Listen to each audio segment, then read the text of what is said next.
back, guys, to the G&T show. Have you ever had a problem grinding your samples to get a smooth surface for OE analysis? I know you have, Ton. Yeah. Wow, that looks like you're trying to make metal jewelry out of an OE sample. Unfortunate, yes. So in today's episode, Glenn's going to show us his technique on how to grind to get a smooth surface.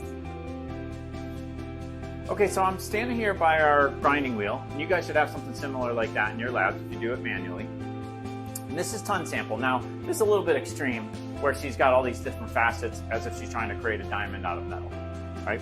But that can be done with the same technique we're going to do with this. This is a more typical case where you have something where it's uneven, more on one side.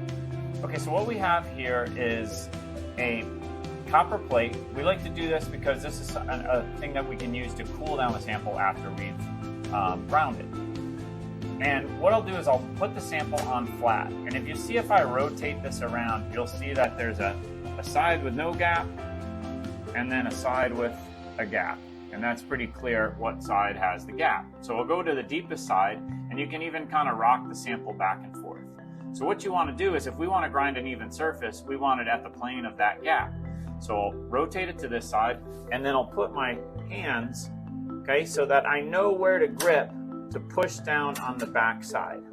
Okay, so now that we know how to grip it, and I got it in a position where I'm going to push down to grip, okay, and push it down into we're going to grind on the wheel. Remember, the first thing is safety glasses. Okay, so we're going to start up our grinding wheel, and then we're going to grind down on the opposite side.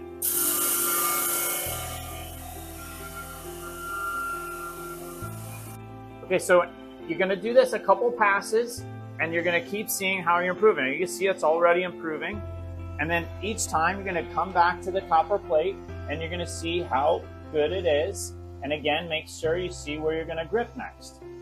Okay, so now we've had a couple passes on there and we got it to the point where I can rotate this around and it's a nice even plane. So, but we have one last step to do. We're going to have to resurface this just really quickly, a quick pass on it, because we don't want it in contact with the cooling plate, the copper plate, before we analyze it, because that's the analysis surface. Thanks for the great techniques, Glenn. I think I got my work cut out for me.